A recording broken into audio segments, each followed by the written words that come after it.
இது சீன் போடுற பொண்ணு தான். அது போட்டிருக்கிற ட்ரெஸ்ஸை பார்த்தாலே தெரியுது. அசிங்கமா பேசிடுவாங்க நம்மள. கெட்ட வார்த்தையில எல்லாம் நம்மள பேசியிருக்காங்க. சாரி முந்தானியை புடிச்சுலாம் இழுத்துருக்காங்க.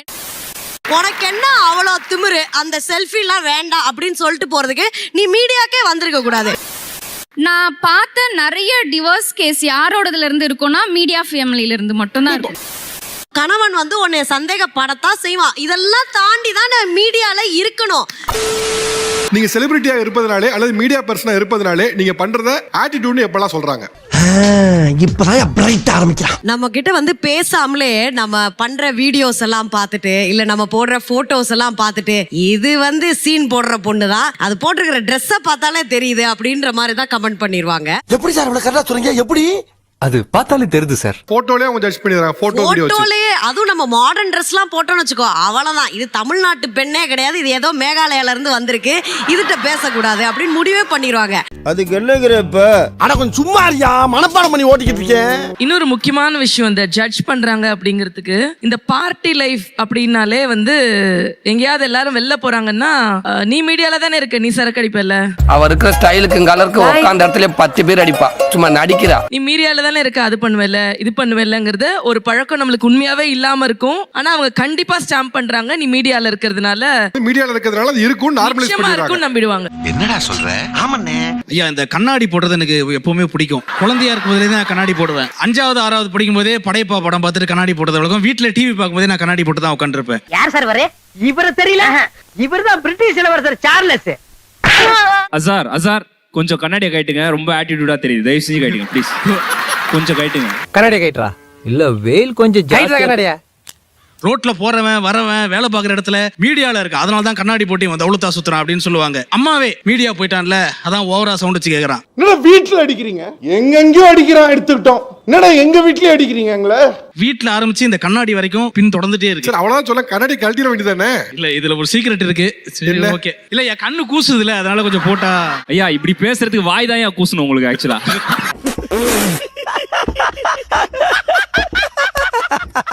சார் நான் ஒரு இன்சிடென்ட் சொல்லிடுறேன் சார், ஒரே உண்மையான இன்சிடென்ட் சார். திடீர்னு கீழே மெசேஜ் அனுப்புவாங்க, ப்ரோ தயவு செஞ்சு ஒரு ஹாய் மட்டும் போடுங்க. சரின்னு ஹாய் போட்டீங்கன்னா பின்னாடியே அண்ணா ஏதாவது சான்ஸ் இருந்தா சொல்லுங்கண்ணா. டேய் நானே சான்ஸ் இல்லாம தான் இருக்கேன். பிக்காளி பழ நானே பிச்சைக்காரங்கிட்ட எல்லாம் பிடிங்கி தின்னுட்டு இருக்கேன். ஏன்டா இட்லி கேக்குற? படா ஒரு 500 ரூபாய் இருந்தா ஜிபே பண்ணுங்கண்ணா, சான்ஸ் இல்லைனாலும் பரவாயில்ல, ஜிபே சந்தோஷம் போதும், அப்படி கூட இருக்காங்க. என்கிட்ட பெருசா எதுவும் இல்லையா? அப்புறம் பண்ணகில்லைன்னு சொல்ல ஒரு தின்ன கூட கிடையாது உம்மா, சத்தியமா. சப்போஸ் நம்ம ரிப்ளை பண்ணலையோ இல்ல கொஞ்சம் லேட்டா பார்த்தாலோ, அண்ணா அப்போ என்ன மாதிரி பசங்க எல்லாம் முன்னேறவே முடியாதாண்ணா. நான் ஏதோ முன்னேற்றத்தை கெடுக்கிற மாதிரியோ நம்மள சபிச்சுட்டு போயிடுவான். நிறைய அனுபவப்பட்டிருப்பீங்க போலயே. கொத்தல்லிடா எவ்வளவு செருப்படி வாங்கியிருப்பேன் தெரியுமா? மீடியா வெளிச்சம் சவாலானது அப்படின்னு சொல்லி பேச வந்திருக்கீங்க. எதனால சவாலானது? நான் பர்சனலா சந்திச்சிட்டு இருக்க ஒரு பெரிய சவால் என்னன்னா, வீட்டுல மேட்ரிமோனியல்ல நீ போட்டு வரேன் பாருன்னு சொன்னா, அம்மா வேண்டாமம்மா, முகத்தை போட்டோவை போட்டாலே ஃபேன்ஸ் தான் நமக்கு இது படுவாங்க, வேண்டாமா அப்படின்னு. போன வாரம் கூட 2-3 பேர் என்ன பொண்ணு கேட்டாங்க. இப்ப என்ன அவசரம், இன்னும் 2 வருஷம் போயிட்டுமேன்னு சொல்லி அனுப்பிட்டேன். 2 வருஷம் எதுக்கு?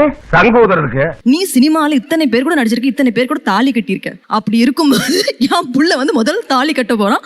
அப்படி இருக்கும்போது உனக்கு என்ன என் பையனை சூஸ் பண்றதுக்குன்னு சொல்லி என் கூட சண்டை போடுவாங்க. நான் சூஸ் பண்ணேன்னு சொல்லவே இல்லை. ரியல் லைஃப்ல நடந்துச்சு அது. நிஜமா எவ்வளவு பிட்டு இழத்தாப்பா அந்த காதுக தாங்க. வாங்க எம்பிட்டு போய் ஆல்மோஸ்ட் ஒரு 15 years பேக் அவங்க குடும்பத்துல கல்யாணம். அப்ப என்னோட க்ளோஸ் ஃப்ரெண்டு, அப்ப அவங்க அம்மா என்கிட்ட சொன்ன ஒரு விஷயம் என்னன்னா, என்ன வார்க்கும் எனக்கு என்ன தெரியும், கேளுடா. கல்யாணம் ஆக போகுது அவளுக்கு, நல்ல ஃப்ரெண்டுலாம் தெரியும். ஆனா மாப்பிள்ளை வீட்டுக்காரங்க வரும்போது நீ உள்ள போயிடு, ஏன்னா சினிமாக்கார பொண்ணு அவளோட ஃப்ரெண்டுன்னு தெரிஞ்சா என் பொண்ணுடைய கேரக்டர் தப்பா சொல்லிடுவாங்க, அதனால அப்படின்னு சொன்னாங்க. அடுத்த தடவை நீ இந்த வீட்டுக்குள்ள வந்த உன் தலையில தீய வச்சிருவேன். யாரோ ஒருத்தர் யாரோ வீட்டு பொண்ணு நடிகையா நடிக்கும் போது, ஒரு கதாபாத்திரத்தை பண்ணும்போது அதை ரசிக்கிற என் குடும்பம், நான் ஒரு கேரக்டரா அந்த இடத்துல நடிச்சிட்டு இருக்கும் போது என் குடும்பம் அதை அங்கீகரிக்காது. அப்ப நான் மட்டும் இழுச்சவாளா? என்ன சொல்லுவாங்க உங்க வீட்டுல? அடுத்தவங்களுக்கு நீ ஒரு வைஃபா பண்றது எனக்கு பிடிக்கல, அப்புறம் எப்படி நான் உனக்கு கல்யாணம் பண்ணி கொடுக்கணும், யார் அக்செப்ட் பண்ணிப்பாங்க அப்படின்னு சொல்லிட்டு ஒரு பெரிய கொஸ்டின் மார்க். முதல்ல அலைன்ஸ் எனக்கு வரும்போது பேங்க் மேனேஜர் எனக்கு வந்திருந்தாங்க. அப்போ எனக்கு பொண்ணு எல்லாம் பிடிச்சிருக்கு, படிச்ச பொண்ணு ஓகே, ஃபேமிலி எல்லாம் ஓகே, ஆனா மீடியாவை மட்டும் விட்டுறணும். நான் 2009க்கு இங்க அடிச்சு பிடிச்சி ஒரு சேனல்ல ஆங்கர் ஆகி, அதுக்கப்புறம் சீரியலுக்கு நம்ம கஷ்டப்பட்டு ஒரு இடத்த நம்ம பிடிச்சிருப்போம், நம்ம தேடி வந்த இடத்த பிடிச்சிருப்போம். தப்புன்னு ஒரே வார்த்தையில பொண்ணெல்லாம் ஓகே, எந்த வரதட்சணையும் வேணா, ஒன்றுமே வேணா, எனக்கு மீடியாவை மட்டும் விட்டுறணும் அப்படின்னாரு. ராத்திரி பூரா கண்ணு முழிச்சு வேலை பாக்குற பிள்ளை சந்தேகப்படுறியே, கல்யாணத்தனைக்கு தாலி எடுத்து கொடுக்குற ஐயரை பார்த்து நீ சந்தேகப்பட மாட்டே? நான் சிம்பிளா ஒண்ணு தான் சொன்னேன், எனக்கு பேங்க் மேனேஜரை பிடிக்காது, நீங்க அந்த போஸ்டிங்கை விட்டுருங்க, நான் மீடியாவை விட்டுறேன். கை கொடு நான் பார்த்த நிறைய டிவோர்ஸ் கேஸ் யாரோடதுல இருந்து இருக்கும்னா மீடியா ஃபேமிலில இருந்து மட்டும் தான் இருக்குமே. பட் அவங்க வந்து ஆக்டிங்ல இருக்காங்கன்னு தெரிஞ்சுதான் கல்யாணம் பண்ணிருப்பாங்க. தெரிஞ்சுதான் எப்படி இந்த டிஸ்பியூட் எப்படி சடனா ரைஸ் ஆகுது? இன்செக்யூர்டா ஃபீல் பண்ண ஆரம்பிச்சிடுறாங்க சார். அவங்க இத்தனைக்கும் வந்து லவ் மேரேஜ் தான் பண்ணிருப்பாங்க. அவங்க நடிக்கிறத பார்த்து அவங்களுடைய அழகுல மயங்கி தான் அவங்க கல்யாணமே பண்ணிருப்பாங்க. அவ்வளோ ஒரு புரிதல் காதலிக்கும் போது இருக்கும். ஆனா கல்யாணத்துக்கு அப்புறம் அந்த இன்செக்யூரிட்டியால என்ன ஆயிடுதுன்னா, நம்மளை விட்டு போயிருவாரோ அப்படிங்கிற ஒரு பயத்திலேயே அவங்க என்ன பண்ண ஆரம்பிச்சாங்க, இந்த மாதிரி சண்டைக்குள்ள போயிட்டு அது கடைசியில டிவோர்ஸ் ஆயிடுது. நீ சொல்லி ரொம்ப இன்சல்ட்டிங்கா பேசுறான். சில ஃபேஸ்க்கு அவ்வளவுதான் மதிப்பு. இவங்க எல்லாரும் சொன்னாங்க மீடியால இருக்கிறதுனால மாப்பிள்ளை கிடைக்கிறது இல்ல அப்படின்ட்டு. ஒரு லூசர் கூட எண்ட் ஆஃப் த டே நம்ம இருக்க போறது கிடையாது. என்னைய வந்து நான் மீடியால இருக்கிறதுனால ஒருத்தன் வந்து என்னை ஜட்ஜ் பண்றானா, ஃபர்ஸ்ட் இன் கேஸ் எனக்கு அவன் தேவையே கிடையாது. I get that freedom to choose. I think an independent woman will not be dependent on that. நம்மள அடக்குமுறை பண்ற ஒரு ஆண் கூட அவ இருக்கணும்னு நினைக்க மாட்டா. So in that way மீடியால இருக்கிற பொண்ணுங்க is bold enough than நார்மலா கல்யாணம் கட்டிட்டு ஒரு குடும்ப விசேஷத்துக்கு போறது. அதை விட நாங்க ரொம்ப ஹாப்பியா தான் இருக்கிறோம். காலங்கலிகாலமாய் போச்சு, நாங்க சொல்ல வேண்டியதெல்லாம் நீ சொல்லி. விஷயம் என்னன்னா, நாங்க செலக்ட் பண்ற ஆளு அதுக்கப்புறம் மாறிடுறாங்க, அப்புறம் அது டிவோர்ஸ்ல போய் முடியுதுன்னு. ஃபர்ஸ்ட் திங் வந்து என்னன்னா, நம்ம ஒரு பர்சனை தான் லைஃப் பார்ட்னரா செலக்ட் பண்ண போறோம்னா, முதல்ல இருந்து முடிவு வரைக்கும் நம்ம பொறுப்பு. அவனுடைய மனசு மாறுறது எல்லாத்தையுமே கண்டுபிடிக்க வேண்டியது வந்து நம்ம பொறுப்பு. So you have to be smart enough so that அந்த பர்சன் வந்து ஷியோரா தான் நம்ம மேல இருப்பாரா, because we are in media. ஓ அப்படியா விஷயம்? ஒரு நிமிஷம். எதிரில் இருக்க இன்னும் ஸ்மார்ட்டா இருக்காங்க, எப்படியாவது இவங்களை கல்யாணம் பண்ணணும் அப்படின்னு நினைக்கிறாங்க. அப்போ அந்த ட்ராப் அவங்க ரொம்ப இன்டெலிஜென்ட்டா வச்சிருப்பாங்க. நீங்க எவ்வளவு தூரம் மாத்தி நீங்க கொஸ்டின் பண்ணி அவங்க கேரக்டர் டெஸ்ட் பண்ணா கூட அவங்க ஸ்மார்ட்டா இருந்தா அந்த ட்ராப்ல தப்பிச்சிருவாங்கல்ல ப்ரோ. அப்பனா அது வந்து விதி ப்ரோ. செக்கில ஆட்டின சுத்தமான உருட்டு. என்னென்ன விஷயங்கள் மீடியால இருப்பதனாலே குறிப்பாக சவாலா இருக்கு சார்? மீடியா பீப்புளுக்கு மீடியாலே ஒரு பிரச்சனை இருக்கு சார். என்னோட சவால் ஒன்று இருக்கு சார். இப்போ எனக்கு என்ன வயசு இருக்கும் சார்? சும்மா சொல்லுங்க சார், பரவாயில்ல. உங்களுக்கு என்ன தோணுதோ, நீங்க என்ன தோணுதோ சொல்லுங்க சார். இந்த கேமுக்குள்ள நான் வரலமா? அட நம்மளுக்குள்ள என்ன இருக்கு சார், சும்மா சொல்லுங்க சார். அதிகமா இருந்தாலும் பரவாயில்ல, கம்மியா இருந்தாலும் பரவாயில்ல சார். என்ன வயசு இருக்கும் சார்? ஒரு 30. இவளுக்கு என்ன வயசு இருக்கும் சார்? ஏமா இது என்னமா இது? ஐயோ, ஆஹா, வலைய விரிக்கிறான், வம்பளுக்குறானே. வாயை கொடுத்து வாயில முன்னோட ஊர் வச்சிடக்கூடாதா சாமி? இவன் மேரிட் சார், நான் அன்மேரிட் சார். ஒரு சீரியல்ல இவளுக்கு நான் அம்மா சார்.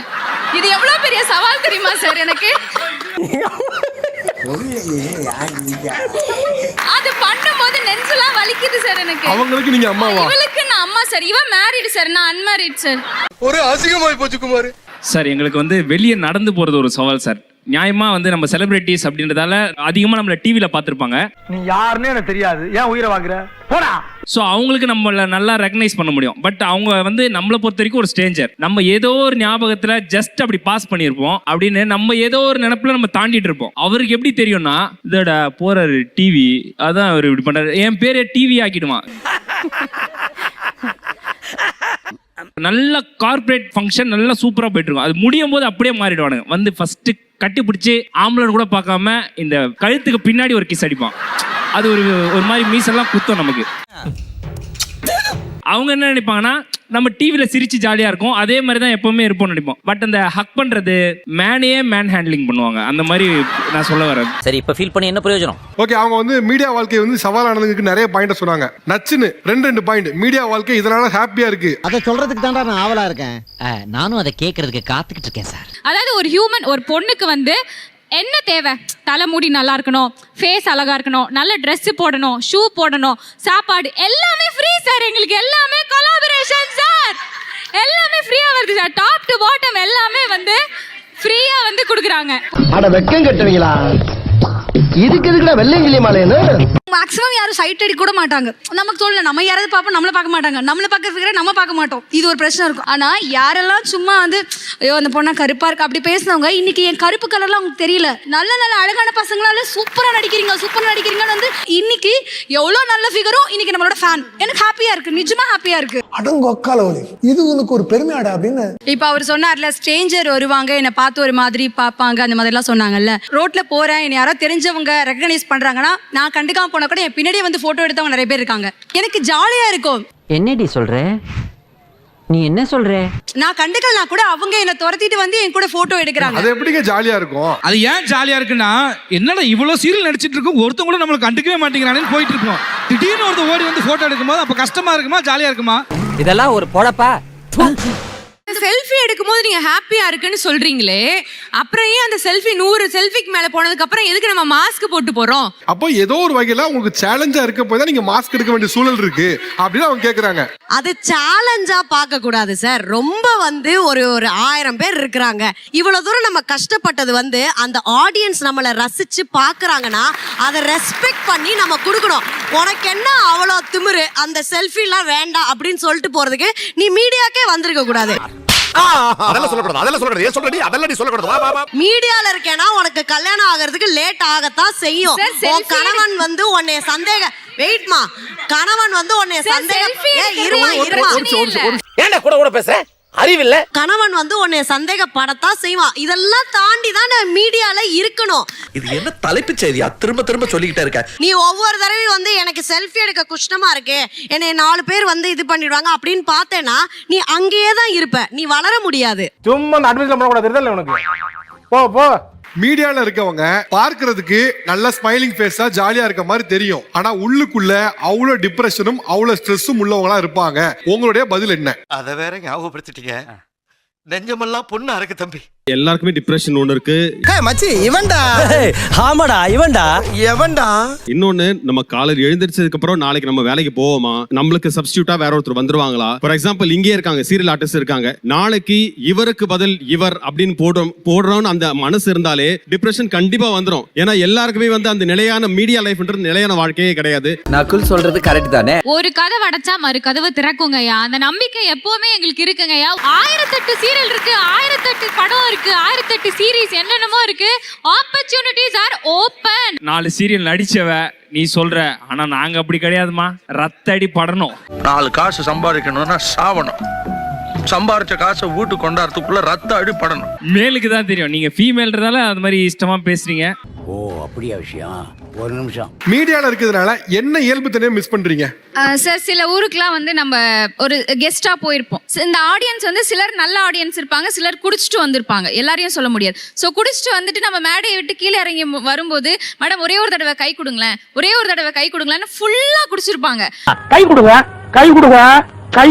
அப்படி கை கொடுங்க அப்படின்னும் போது நம்ம கொடுக்காம போயிட்டா அசிங்கமா பேசிடுவாங்க. நம்மள கெட்ட வார்த்தையில எல்லாம் நம்மள பேசியிருக்காங்க. Sorry முந்தானியை புடிச்சுலாம் இழுத்துருக்காங்க.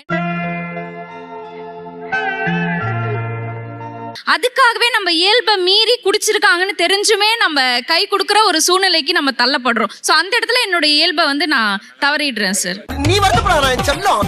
No no no no. அவங்க சொன்னது தான் கரெக்ட் தான் சார். நிஜமாவே இந்த இண்டஸ்ட்ரியில இருக்கிறதுனால தான் வெளில வந்து தப்பாவும் போர்ட்ரே ஆகுது, குட்டாவும் போர்ட்ரே ஆகுது. ஓகே, நீங்களே ஒரு சொல்யூஷன் சொல்லுங்களேன், இதை எப்படி ஓவர் கம் பண்ணலாம்? எனக்கு மற்றவங்களோட ஒப்பீனியன் பற்றி கவலையே கிடையாது, துளி கூட கவலை கிடையாது.